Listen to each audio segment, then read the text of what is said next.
Let me see if everything's running. Yep. Aloha, everyone, and welcome to the Crypto Power Hour with Epic Creations. I'm Michael Cunningham from Epic Creations, and we're joined today by Epic trader Ryan Cunningham. How you doing today, Ryan? Doing great. Oh, good to see you. I see you got the Epic hat there. I do. I had to rock the swag for the call here. Awesome, man. Thank you so much for representing. That's a Yeah. really beautiful hat. It's with the flowers on it. I really love it. Yeah. No, I love all the color on this one. It's a gorgeous hat. So it's super cool for anybody trying to cop one. Thanks. Yeah, we got like 20 different styles of them, and then we got another series of hats that we're releasing here in a couple weeks. So be on the lookout for that at epic-beach.club. And also, that is an NFT. That hat is an NFT. It's a physical plus digital NFT. So basically, once someone buys the NFT, it's listed on Corium mainnet right now, and also the XRP ledger. They will receive the physical hat as well. So when you open up your wallet, I will transfer that NFT over to you because you own the hat. Okay. Yep. And today we are sponsored by Ho'ailona. This is a native Hawaiian-owned business. We got the 5-panel hat here, the camouflage sovereign Hawaiian flag embroidered hat. It says shreds of threads on the back there.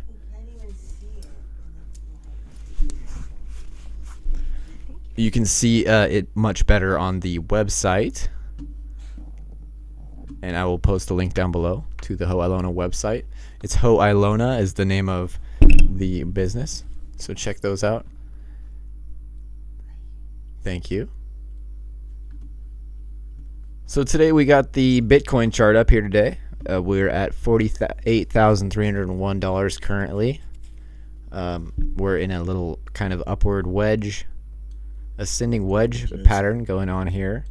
And I think we'll break above 50,000 by the end of the weekend or shortly after in the beginning of next week.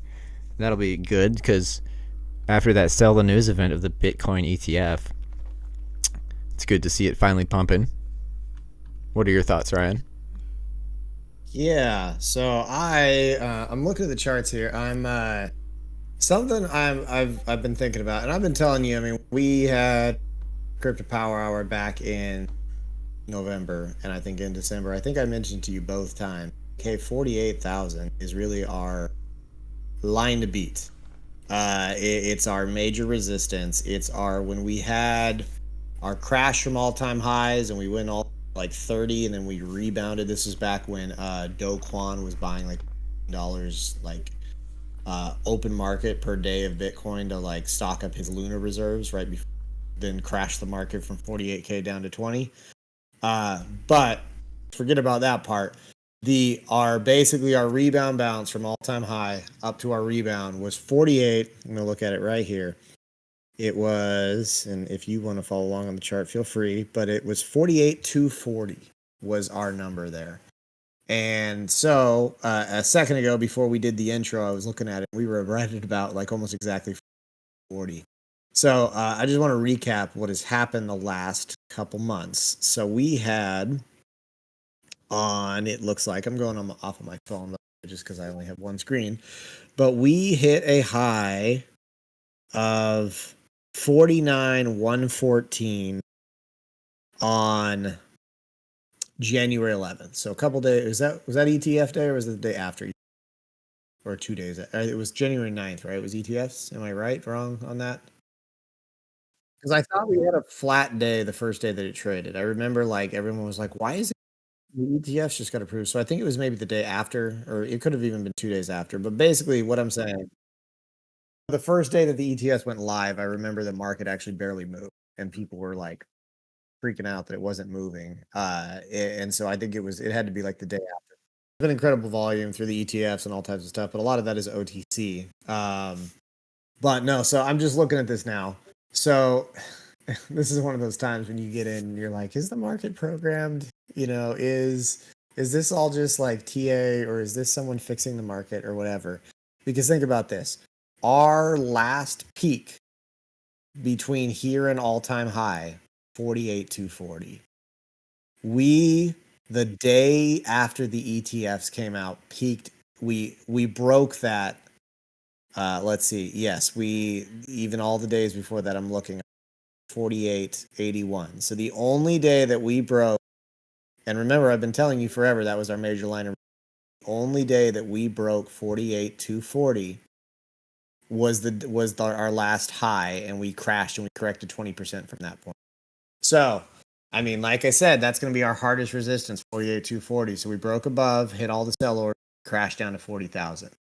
And it just so happened to be that we were at the biggest resistance that we have between here and all-time high the day after the ETFs came out. Now, is that crazy? Tell me that's not crazy.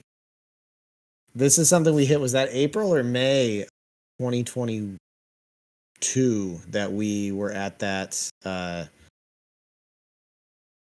No, so yeah, it was.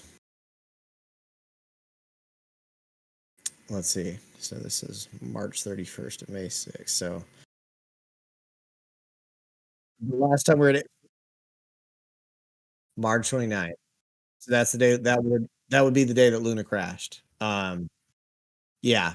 So yeah, March of 22, we got back up to our biggest resistance and our last peak. It took us almost 2 years to get there, and it happened the day after the ETFs. That is crazy. And then we hit that, sell the news, and also so we broke the biggest resistance that we had, hit a bunch of sell orders because that's what happens every time resistance. Why it's a resistance, all the sell orders right there. We hit that, we corrected 20%, which is crazy that the timing on that or the fixing on that all the whales or whoever pushed, or the ETF makers or whoever pushed it up to the biggest resistance there was so they could break it and buy it $10,000 lower. It's, that's crazy. But you know what that means though? We cleared out those sell orders, and now we corrected 20%, and now where are we at right now? 48,307. Yeah, exactly. So right we are back to over where we were. 48,240. Yeah, we're right back to where we were. We're over 48,240. We're not, at least at this moment that we're recording, we're not rejecting off of this line, which means that if we push through, and like I said, I've told you plenty of times before, the trend that I have noticed, typically on Sundays, 3 to 5 hours before the weekly close, we will start pumping or start moving. Sometimes it's up, sometimes it's down. Typically, the bigger the week was, the harder the Sunday will move. And so because we just pumped the last 48 hours, I think starting at about 1 o'clock my time on the West Coast, somewhere around there, give or take an hour, we're going to start moving up. And I think by weekly close on Sunday, we could be at 51 or 50. I personally think it's going to go up. I don't think it's going to go down. I think we've cleared out the orders. The Sundays move a lot, and Sundays tend to serve to clear out buy orders and clear out resistance. Or not buy orders, or buy or sell orders, depending on which way it's moving. So I think we're going to have another light wave of resistance at 50,000 just because it's a emotional resistance. It's a round number, so a lot of people set their buy orders there. So I think we're going to hit that.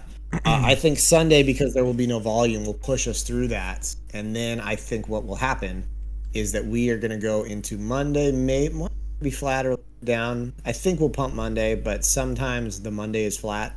And then the Tuesday is Tuesday at market open is when we pump. And so I think by Monday or Tuesday, we should be comfortably above 51. I think we'll probably be closer to 52 if things go really well higher than that. But I actually think this is the week that we break 50. So that's my prediction just right off the bat. I've kind of noticed that we're literally right at a 2-year resistance line right now. And we're just sitting just briefly above, just a little bit above it. We just pumped like crazy to get there. And now we're just sitting at the chilling. Right. Yeah, I agree. I think it could go back down to 42,000, but that would be it probably. If it doesn't just blow off the top there, because if you think about it, when I look at it right now, it looks like a dragon. Year of the Dragon just is upon us, Chinese New Year, And Is that what just started today? what was that? Is that what just started today, or is that this week or whatever? It was I on know the it's 29th okay. of January. It Oh, was okay. 29th of January. So it just Okay. started like 2 weeks ago. And Okay. They were doing celebrations in Seattle like today, so I thought it was this weekend oh or this really? week. Wow. Yeah. Maybe it is today. I'm not sure. I thought I asked the AI and it told me the 29th. Maybe it was wrong. Yeah. Yeah. Okay. Who knows? But anyways, so yeah, going through 50K, and it's crazy to think about because 50K during 2021 was so high, right? That was like, no, we've never Mhm. seen these numbers before. Oh, we're at 50K, and then 69, which is not far from here, was the top. And so, do you think that will be a major resistance there? It's definitely programmed. 69 at Do I think 69,000. do I think 69 will be a major resistance? Yeah, 69,000. Yes and no. No, I actually no, I don't think it will. I I think by the time that we start pumping and we start getting closer, I think the hype is going to start before that, and we might have a correction. Like we might have a day where we drop once we hit 69, but I think we are. I think by then there's going to be so much FOMO, we're going to be so close to having that I don't really think it's. I do think that 48 was a major resistance, last peak since all-time high, but I don't think 69 will be. I honestly like because I thought because we had another big peak at like 43, and I think last talked I was like, okay, we're gonna bounce up, correct down to 4 or maybe 38, and then we're gonna bounce back up and we're gonna 43. And it didn't do that. I remember I think I texted you when it was hitting 4, and I was like, okay, here it is. Here's 43. It's gonna reject, and it didn't. It just shot right through 43 and went to 44, and then it rejected off of 44, came down to 40, bounced off of that. It had flipped 43 from a resistance into a support, and then it went up, and then I don't think it corrected again really. Like it had a little bit of up, but it didn't really correct until it hit that 49, corrected 40. And so I think right now when it's sort of just ignoring smaller resistances, and I honestly think all-time high, I don't think everybody's going to try to sell right at all-time high. I think people are going to be targeting like a little bit higher than that because they're expecting the hype. So we'll see, but yeah, I'm not expecting it to be that too crazy there. So we'll see. Yeah, it looks like 69K was all time high. Yeah, So you think it's just gonna 69. blow right through there, huh? Yeah, it'll be one of those. I bet if you're watching it live, it'll like shoot down to 67 or something, and then within an hour or two be right back above. Uh, like it'll be. I don't think it's gonna. I don't think we're gonna correct the way that we corrected on 49. I think 48 is a bigger resistance than 9 is. The way that we corrected off of, we went through 48, but then sold down and 20% went to like 39 point something this last couple weeks. I don't think we're going to do that hard at 16. I think by 69 everyone's going to be like new all-time high, and then everybody's going to be buying. And so I don't think, yeah, I'm not particularly concerned about that. Yeah, I can't wait for that 69K again. That'll be the Yeah. day. Meme City, baby. That's right. Yeah. So yeah, no, that's kind of the how I'm feeling about it. How's Ethereum doing? Let's see. Let's look at the price right now. 25, 26. Okay. I'm liking that number. What's my next sell at for Ethereum? 25.63. So you're still doing the ladder trading strategy there? Yeah, still doing that on Bitcoin. I was super flat, like I barely made it 2 or 3 weeks, and in the last 48 hours I triggered like 6 sales. I don't know what what percentage did we go up? We were sitting at 43. We went up to 48. So that, what is that, about 10%, 12%? So I mean, every 2%, I'm making a profit. Right, that's nice. So yeah. So we doing got a little that, bearish divergence right here on the 22nd of January. The week of that, this is the weekly chart, and then since then it looks like we're about to flip into a bullish divergence again, because that huge candle, when does that close?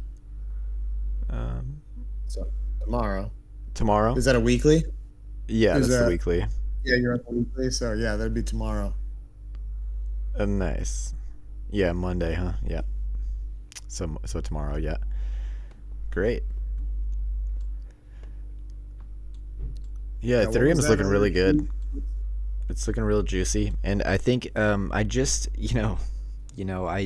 I've been so out of the loop with Ethereum because I was always just like so bearish on it because of the high gas fees and just like high transaction fees and all this, right? Yeah. But now that I find out about liquid staking and liquidity protocols, like automated ones like Uniswap version 3 and stuff like that, that really changes the game for Ethereum, because the stakers are rewarded, like the liquid stakers are rewarded. And like if you don't have enough money to stake your Ethereum, because you need like a certain amount, like 10, I don't know what it is, 10 Ethereum or something maybe, to stake, or 4, I'm not sure, but whatever it is, however much you need, 32. you need 32 Ethereum to stake.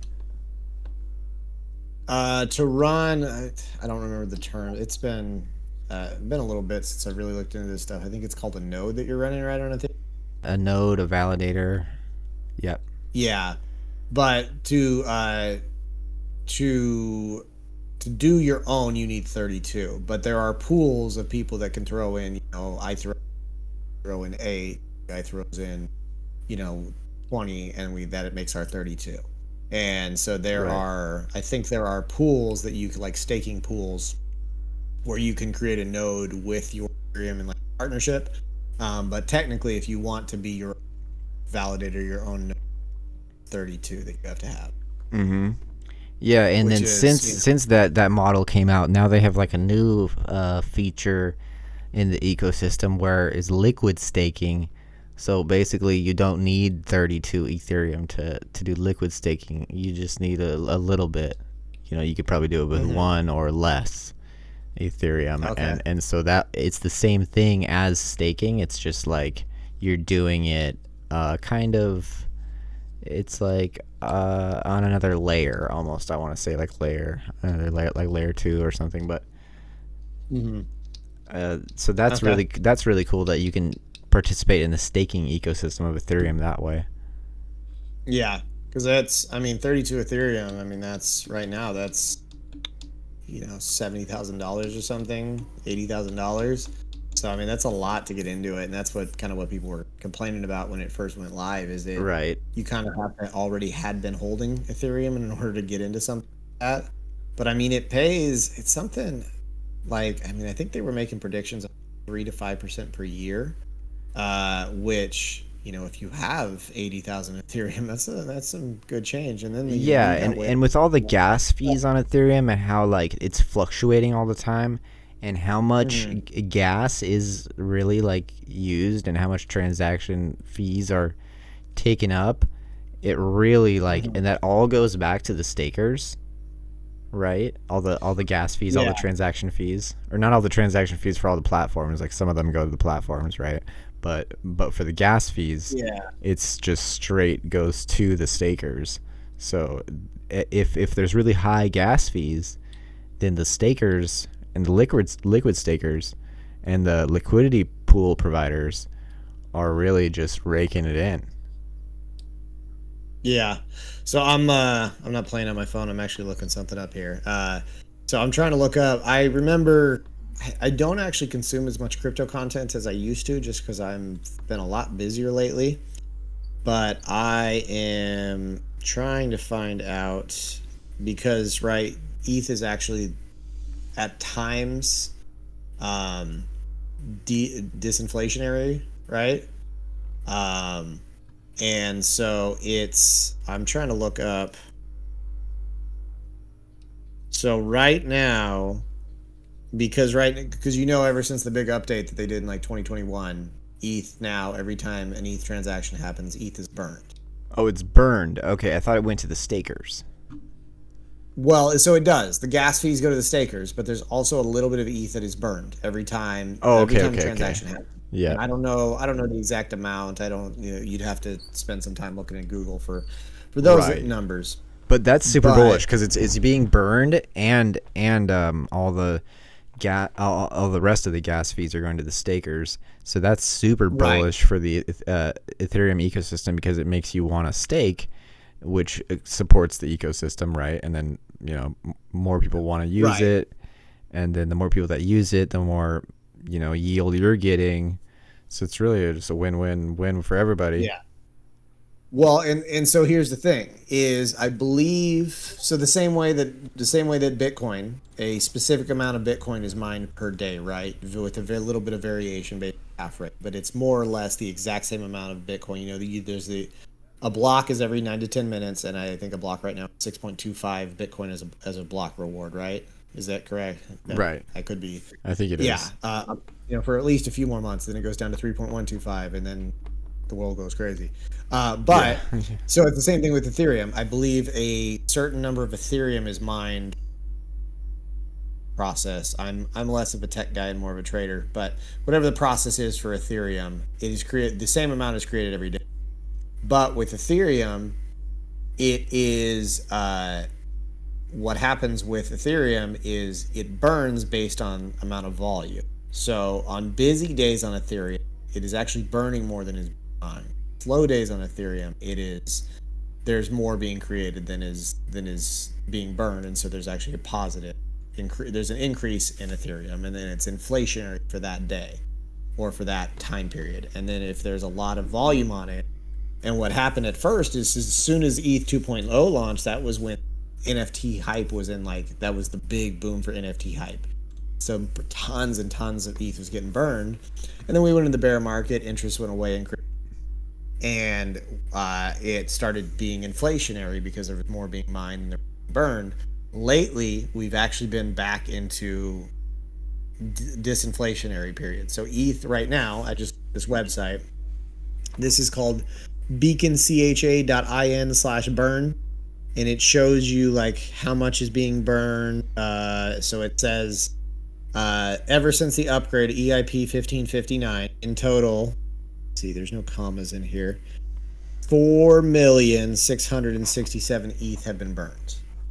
And then if you look, it'll tell you what the gas fees are in here, blah blah blah.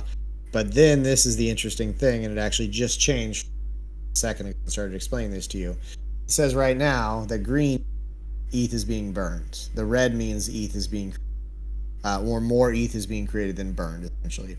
So right now, so that's it's the deflationary radar. Yeah. So right now it says right now there's negative 2.02 ETH being added to the system every minute. When I looked at it a second ago, it was negative 2.18. So that means the volume dropped a little. Just makes sense. It's nighttime, right?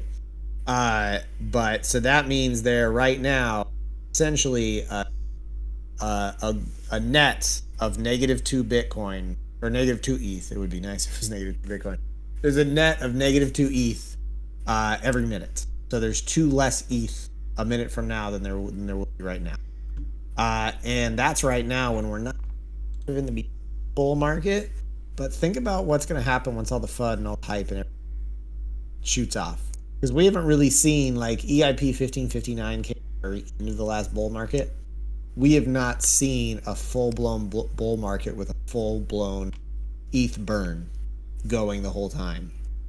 And it could be nuts. It could go crazy. I actually expect a lot to happen with Ethereum. And I think over time, it might not be this cycle. I think they'll figure out gas rates. Layer 2s on ETH are big, and they've got a lot of ways around gas the gas fees. They do. There's a lot of good L2s solve problem, stuff like that. And so I don't think Ethereum might not be around, be short lived. I think it'll be around for a long time. It's the gas fees are its biggest problem, but it's got so many positives, and it's the number 2 right now, which means even if it wasn't a good product, enough people want it. People hear about crypto and they look at coin market cap and what's the number 2 that they see, and so they're going to try to buy some. Expensive. And so that's just kind of I'm expecting big things. I'm expecting 2 years. So yeah, that's just my thought on that. But yeah, I'm way more bullish on Ethereum ever since I kind of found out about the liquid staking and everything, and also a lot of the applications and dApps and dexes being built on the Ethereum blockchain are just great. And do you know about Pond Coin, the Pond protocol? No, I haven't heard of that one. I don't think so. So it's pretty new. I think it came out in June last year, and they have a ecosystem where so let's see Uniswap, for example. You look at Uniswap, you go to Uniswap and you exchange your Ethereum for another Ethereum ERC20 token, right? Say if it's Shiba or Render or any of the major coins or tokens that are on Ethereum blockchain. So on Uniswap, there's a network fee, which is like 2%, I think. And so they take 2% of every transaction that goes through their DEX and they keep it, right? And that's the profit for Uniswap, the company behind Uniswap. So in this new Pond protocol, the Pond coin model, they are calling it Crypto 2.0 because it changes the game. And basically, they're taking the fees from the exchange. So they created their own exchange.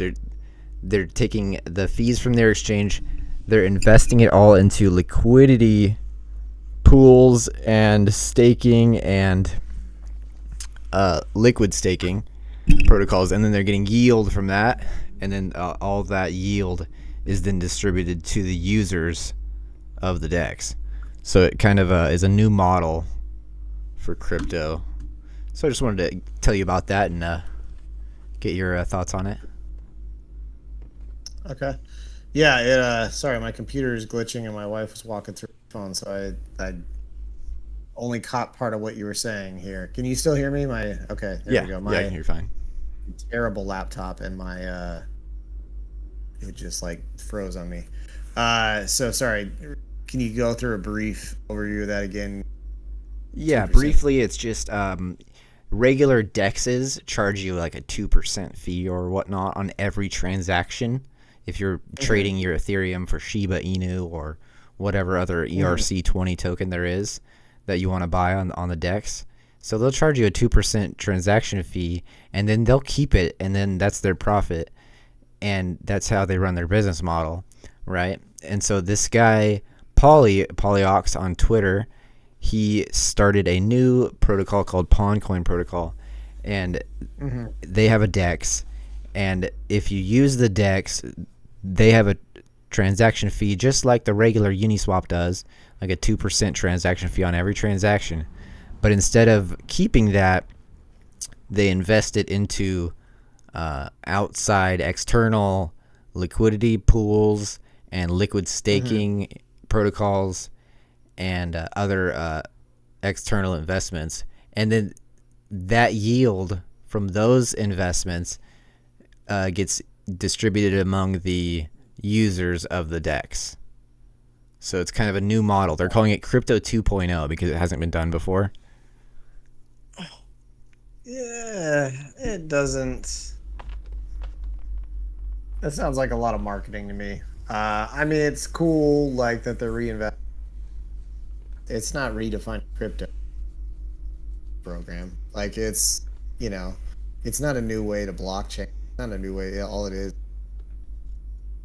here's what it sounds like, and this is a very stripped down. It sounds like when you buy a stock that gives dividends.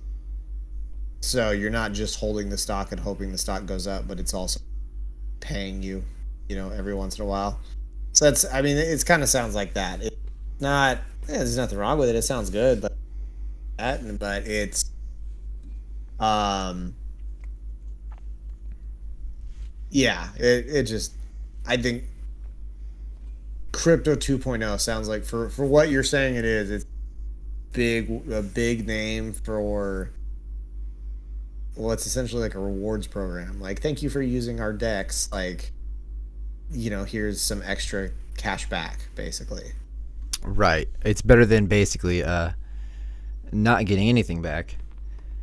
Yeah, no, it definitely is. But I mean, it's as crypto gets bigger and as exchanges get more and more popular, and especially I bet you'll see this with sex decks, but you'll see rewards like that coming from all types of like, because it's already, you sign up for crypto.com, you get some Chronos, right? You for finance, you get some BNB. And so I think as the market gets hotter and bigger, there's going to be more competition and more rewards. And so I don't, yeah, it's a marketing strategy, and sure, like that's good decks, like I might use it, but it's not crypto 2.0. It's not changing blockchain. It's not, all it is a dex rewards. So I mean, good for them for good marketing, I guess. That's, it does, like, you gotta show me a better feature than like, oh, here's, I guess is that's my opinion, at Yeah, least. I really like I it might, because basically, the more you use it, more the rewards there are. sort of the same thing. Like, I have like Atomic Wallet that I've done very few. Like, I've done a little. That's where I'm buying my XRP or XRP bought for the lawsuit. And every time I was actually mining ETH Classic, and I would send my ETH Classic to my Atomic, and then I would then trade my ETH Classic for ERP. And the thing is, like, it did this sort of the same thing. It didn't give me, it gave me Atomic Wallet coin, and I think doesn't Trust Wallet do the same thing? And so it's not the only, it's not the only dex that gives you something back for making trades on their deck. So it's definitely like, if it's a good dex, good for them. Like, and I'm sure that's a great marketing tactic to get people to come trade on your deck. They have like a native token, the Pond coin. Even if Yeah. the Pond coin doesn't move, you're still getting yield. Well, you lock up the Pond coin. There's like a few different ways, like avenues of getting yield. Like, one is locking up your Pond coin, and then there's another which is just Dex rewards, just for using the Dex. So anyways, yeah, even if the price of Pond coin doesn't move, you're still acquiring yield from these external protocols. The users of the DEX are still acquiring yield. Yeah. Yeah. So it's like a perpetual. It's a perpetual thing. So like, so the more people use it, the more transaction fees are accrued. The more the DEX rewards and the yield grows, because you're putting more and more money into the liquidity, or the liquid staking protocol, and then getting back from that. Yeah, no, I mean, it's a cool benefit. I mean, like I said, why is that different than if I bought stock? The more I buy Microsoft, the more other people Microsoft, or sales go up, get dividend. It's the same type of thing. Like, even if Microsoft stock doesn't move, but they still pay me, $10 a share for every. And so it's yeah, it's just a. I'm starting to get an echo on my. Oh, I'm hearing myself. I don't know if your speakers are up loud or something. Yeah. The no. So I mean, it's still going. Yeah, but I mean, it's just. I mean, it's a cool system. Like, it's a great way to set themselves apart. But overall, like, it's not. There's plenty of other things out there that give reward. Um, yeah, 2% sounds really high too. Which on ramp are you using that's taking 5%? All of them. Which one do you use? Coinbase Well, so like when I typically, if or I'm trying to Robinhood? like, so I mean, I use Robinhood for my trading, and Robinhood actually has zero fees when you're trying to on ramp. Like when you just to put USD in, I actually have never tried to buy USD through them, so I don't they don't even see. I've never even tried, so I don't know what their fee is, but they typically have very low spreads. They've had lots of people confirm that they have like the lowest spreads in crypto. No, typically when I am trying to buy a coin somewhere on ramp, typically I go through crypto.com.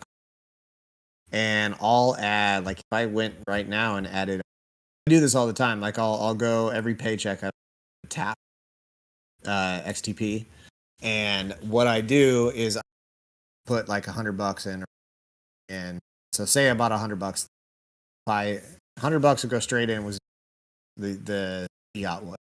Then if I took that and I bought USDT with, I'd end up with like $99 and worth of USD. So that's a 0.8. It's not even 1%. It's like a 0.8% fee. So that's my fee to buy in, is I'm paying less than 1% on my on ramp. And so I know it's less than $1. If I were to buy 100 on crypto.com, it would, so it's less than 1%. Oh, that's great. Yeah, I used to use crypto.com back in 2021, and it was really high fees, so I stopped using it. So maybe they brought it down. So I believe what it used to be with them is they made, I think when I was on there before, I only had the option to buy with my credit card or buy with a debit card or whatever, and that was like 3%. And I always thought that was annoying, but now I have a bank account linked on there, and so it allows me in, and then it's like it's probably a slightly different fee for every crypto, but I know, but to buy USDT, which is what because I usually buy USDT, send it somewhere else, and that is like a 1% fee. It's less than a 1% fee to buy the USDT, and then another 1 or 2% send it. So actually, I think like in $100 transaction, there is still some fees, but I think it ends up being less than 3%, both to buy and to send it away. Okay, yeah, I gotta check them out again, because I still got my crypto.com Visa card that I got years ago, a couple years ago, a few years ago. Yeah, I mean, check it out, do a test transaction. I could be completely wrong, but that's what I remember, is that I remember them being really expensive when I used debit card or credit card, but when I've used just my bank account, it's been reasonable. There has been some fees. I'm sure there's another fee again if somewhere else on other exchange. So maybe by the time I've done the trade, 4% in fees. But I don't even think I do that much. I think if I put in $100 of tap, basically, more or less, like 97.50, something like that. So and tap is on Ethereum too. I don't even know what. I don't even I know. believe it is. Did you hear on Tuesday that the FBI took down a botnet, a hacker botnet, a Chinese hacker botnet that had been infiltrating the U.S. Apparently, they were going after like small businesses. I have the article here. I'll pull it up real quick.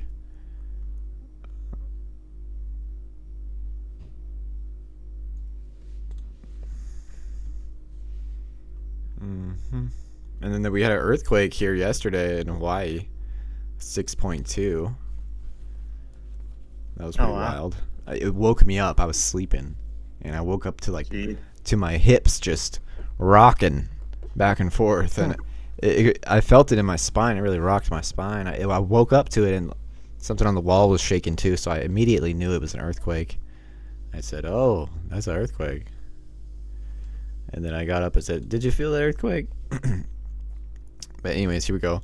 FBI confirms it issued remote kill command to blow out Volt Typhoon's botnet.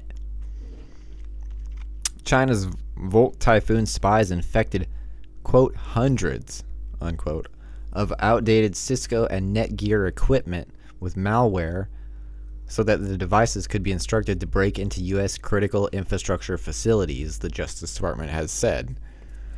On Tuesday, news broke that the feds had blocked the malicious bot network that was set up on end-of-life, U.S.-based small office and home office routers. Now more details have come out about how an FBI team infiltrated the operation and harvested crucial data before remotely wiping the KV botnet, according to 4 warrants filed by the FBI in a southern Texas court last month and released today. China's hackers are targeting, quote, China's hackers are targeting American civilian critical infrastructure, pre-positioning to cause real-world harm to American citizens and communities in the event of conflict. End quote. FBI Director Christopher Wray said in a statement, quote, Volt Typhoon malware enabled China to hide as they targeted our communications, energy, transportation, and water sectors, end quote. So, your thoughts on that? It's crazy, and we're just going to continue to hear more and more of it. The crazy thing is, I think the rest of the world is caught up to us in technology, IT, and coding goes, and so you've seen a lot of stuff. Big power plant that got shut down a few years ago by Russian hackers, and then Bitcoin, of course, Bitcoin now. Because Bitcoin now is traceable. It's always been traceable. There wasn't even hard enough to do it in the early days, which is why Silk Road was popular. But like, it's I think you're just gonna keep seeing hacks. But that's a whole nother thing. Is Bitcoin battery reputation? I think this will be the reputation will really start to change. Now it's so like it's institutional and ETFs and it's approved by the government. That's another reason why I think another reason to be bullish on Bitcoin, because everybody knows, and like that's a lot of people, that's all they've ever heard about Bitcoin is Silk Road, drug dealers. Because back then, when Silk Road was happening, nobody understood Bitcoin, and so people thought it was untrackable. And it turns out it's very, very trackable. Like you see all the people they 2 years, like that one. Who was that couple with that girl who was very, very rapper who had stolen like $500 million in Bitcoin? That.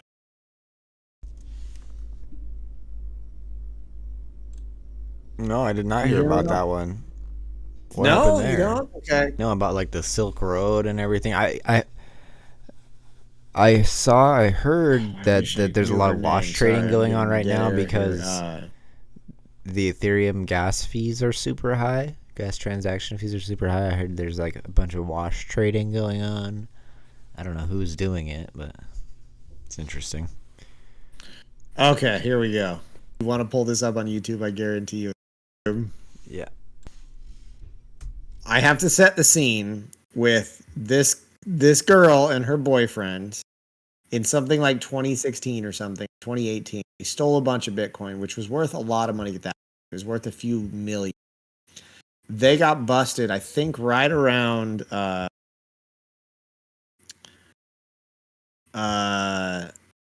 so it's February 2022. So they got busted when Bitcoin was it was still pretty high. I mean, it was worth $5 billion. Type in Razzlekahn, Arzlekahn. Any of your viewers that end up watching the top one there. But before you play it, go with the top one. I don't care about it's incredible. So pause it before you let it play. So I have to get this back. This girl was at one point on paper because her and her boyfriend had stolen a bunch of Bitcoin that was worth millions when they stole it. At the point that they were busted, it was worth $5 billion. Or I think at the peak, it was worth $5 billion. And what had happened was this girl had started like bragging a little bit. Like there had been like a comment online left where people were like, what's the, the worst crime you've ever committed or something, blah, blah, blah. And people are saying stupid stuff, like any thread online or people can do that. And she's like having $5 billion in Bitcoin or something like that. And she made a comment like that. And she thought she was a rapper, a bunch of music. They could never touch the money. Like they never moved the money because it was like trackable, like, because Bitcoin is so trackable. That's the big thing is like realize, but almost every major Bitcoin like theft or Bitcoin ransom that they've had in the last 2 or 3 years, the FBI has caught them because it's very easy to track and you can blacklist a wallet. Like if you move stolen Bitcoin to a wallet, you can blacklist that wallet and exchanges like won't let that wallet trade. And then even if it's a non-KYC'd wallet, we don't know, like I could open now, code off the internet, you could put Bitcoin in that wallet, nobody would know who it belonged to. But the instant you try to send that to somewhere to cash it out, you try to turn real world money to spend, they can track you. And so it doesn't matter how much Bitcoin you steal, it's going to sit in your wallet forever and you can never use it. And the moment you try to use it, try to actually real world money, they're going to catch you. And so they've done that with almost every major criminal. So these people got caught. Then what they ended up doing is they raided. They found I think it was a USB drive, or it was like a photo bucket account or something. It just had like a I think it was like some account that they had the password protected, or sorry. It was the private key for the Bitcoin wallet on a USB drive that was safe, non-password. You imagine having $5 billion in Bitcoin with your seed phrase on a non-protected USB drive that anybody could open, as long as they could open it if they could access your Bitcoin. So this is what happened. This is how they got caught. But then it went big, like with this is the girl that had $5 billion in. Go ahead and it's gonna blow your mind. So did they get caught before or after this video? Oh, it was after. Like they're in jail right now. Never forget, weirdest is most original. I can't hear it. Can you? This song is for the entrepreneur. I was gonna say you can enjoy it, but I want to make sure your listeners get a chance to to hear this too, because it's incredible. Razzlekahn, the Versace better win. No. Come real far, but don't know where I'm headed. Motherfucking crocodile of Wall Street. Gotta be a way to Silver play on it my through like fingers and systems boots on my under feet. Always be a goat, not a goddamn sheep. Email me, fuck your message at the beep. Beep, beep, beep, beep. Spirit of a revolutionary, power of a dictator. Love to be contrary, but I'm fly like a gator. I got pilot blood, I'm a real risk taker. Pirate riding the flood, badass money maker. Grandmother crocodile, weirder than an X-File. Brief fire, silver, so sexy when I slither. Sparkle on my little finger, hella berazzled ear to ear. Poised to throw a zinger, playing on their worst fear. Razzlekahn, the Versace better win. Come real far, but don't know where I'm heading. Motherfucking crocodile of Wall Street. Silver on my fingers and boots on my feet. Always be a goat, not a goddamn sheep. Email me, fuck your message at the beep. Beep, beep, beep, beep. Razzlekahn's the name, that hot grandma. You really wanna bang. Always run the guilt game, ever since I was 15. I'm many things. A rapper, an economist, a journalist, a writer, a CEO, and a dirty, dirty, dirty, dirty hoe. Better than most writers, creepier than most girls, weirder than most rappers, but I still rock pearls. Razzlekahn, the Versace better win. Come real far, but don't know where I'm heading. Motherfucking crocodile of Wall Street. Silver on my fingers and boots on my feet. Always be a goat, not a goddamn sheep. Email me,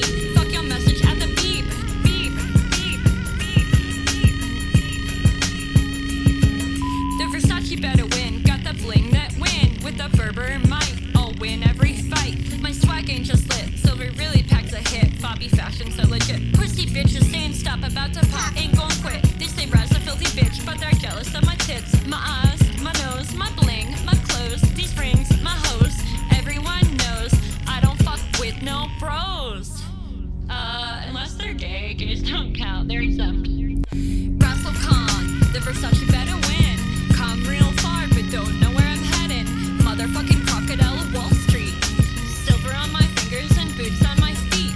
Always be a goat, not a goddamn sheep. Yeah, so that, I mean, that's that. So Beep. I wanted you to just enjoy that. You can watch the rest of the video later, because I'm going to need to get going soon. But it was that not one of the most incredible things you've ever seen?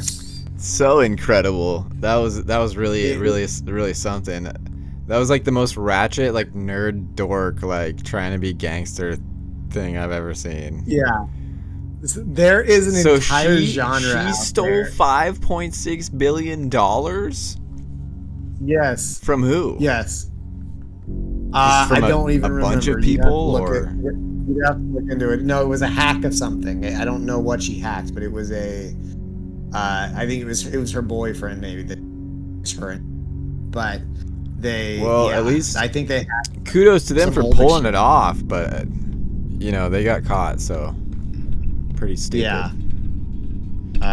Yeah. Let me see if it says here. Heather R. Morgan. That's yeah. funny. Yeah, I've never even heard of these people at all, dude. That's crazy. So it was after this video that they got found out? Yes, yeah, because this was a few years before that. Like, yeah, it's, what does it say, 4 years ago? Because it was 2023, or no, it was,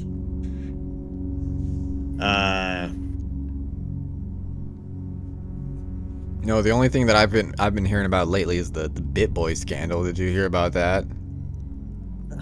yeah, I'm sick of hearing about him. I'm sick of hearing his face. I know. Face. I know. I haven't watched BitBoy since 2021, but I used to me like neither. it back then, but I never liked him after that. But anyways, I seen he was back in the space again, asking for money, and that guy stole my Lambo, and so that was really funny. You saw that, the Lambo thing? Yeah, I didn't. Well, no, I did. Yeah, when he got arrested. Yeah, Yeah. Oh So man, classic. he's just. And then he was on the internet like begging people to give him money. Yeah, he's always on the internet begging with a for money. Lambo, and he gained like hundreds of thousands of dollars in donations or whatever. Came out and apologized and said he was going to try to fix himself. And then like 2 weeks later, he was like cheating on his wife again and like and blowing everything up and kind of screwing over everybody who donated money. So Yeah, he's crazy, man. This chick and her boyfriend hacked Bitfinex in 2016, and it was 119. It was almost 100,000, which at the time was worth $72 million. So at the once they at the peak, it was worth over $5 billion, and so it's just crazy. But yeah, I mean that's the whole thing. Like, I mean, they were never able. As soon as they would have moved it, they would have got caught, and they eventually did get caught anyways. But they Bitcoin is not the reputation that Bitcoin has is like the seedy thing the drug dealers use. Like, no, if you use Bitcoin for illegal means, they will catch you. Right, it actually helps solve crime. It helps solve crime. So that's going to be another bullish. The more people that find out about this of a buy, because now it's approved by the government. So now if people say, well, isn't that what drug dealers use? And you say, no, it's what the SEC just approved. Yeah, it's what grandma buys now. Yeah, exactly. And it's like going to be the number one thing. Like Fidelity just added it in to one of their retirement plans. It now makes up 1% of the one of their big retirement funds. And it's just it's under the other category for investments and stuff. And so, yeah, it's awesome. The other one, I do. There is a genre of white girls who think they are who think they can rap and are terrible, and it is so much fun to watch and laugh at these terrible music videos of these terrible white female rappers that have no flow, no skills, no rhythm, no anything, and make these music videos that are just so cringy. The other one that I was looking at, there's one girl named Katie Noel. The song's called Southern, and it's just basically her talking about how she is. So definitely like watch both videos. Like I don't really have time for that one, but I think the first one's probably a little bit cringier, but they're both. What was the song? Southern or Tailgate right Queen? There, yeah. No, it's Southern. I'm sure the other ones are just as bad. Tailgate Queen sounds so great. Yeah. Oh, Southern's fantastic though too. It's so cringy. Nice. I'll have to send us off with that one. Yeah. So yeah, but that's that. We'll have to make it happen another time when I have a little bit more. Get together a little, not quite so late. Yeah. Yeah. This was a good one. Thanks for joining us today, Ryan, and thanks for everybody tuning in and listening to Epic Creations Crypto Power Hour with expert Epic trader Ryan Cunningham. You can follow him on Instagram, Cunningham, and you can follow us on Twitter, x.com/epic_creations, epic with a Q, creations with a C, and then if you go to www.epicbeach.club, that's epic-beach.club. It's EpiQ-beach.club. That's our official website. You can check out all our digital surfboards and the skateboard NFTs over there. And thanks everybody for tuning in, and have a great night. Aloha from all of us here at Epic Creations. Ryan, thanks for joining in so much. And a great talk, great power hour again, as always. Have a great night. Absolutely. Thanks so much for coming. We'll talk about it. All right. Yeah. Aloha. Yeah. Aloha. Shaka's up. All right. See ya. Shoots. Michael Cunningham from Epic Creations signing off. Hoorah.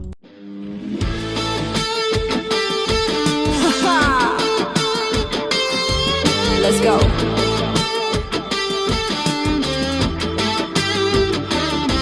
Way down in the holler, back in Kentucky, catfish on the line, clean it, throw it in the bucket. Come on, yeah, come on. Way up in them diesel, sitting closest to God. Ride the bull 8 seconds, pull the gate when you nod. Come on, yeah, come on.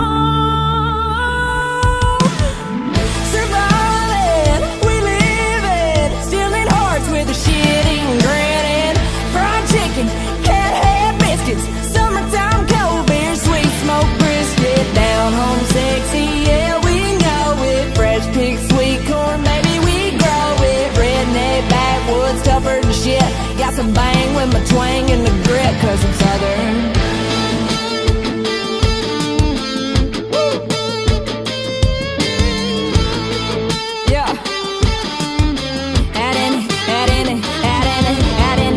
With my bushmaster pull time and bush light, jaw full of outlaw. Have you feeling alright? Scuffs on my beans, wearing these jeans. Roll tide, go balls, SEC. Smoking, drinking, fighting, riding races, trackers hard to straighten. Southern Belle sit right beside us. Damn good day when the fish are biting. Top of water, sinking bobbers.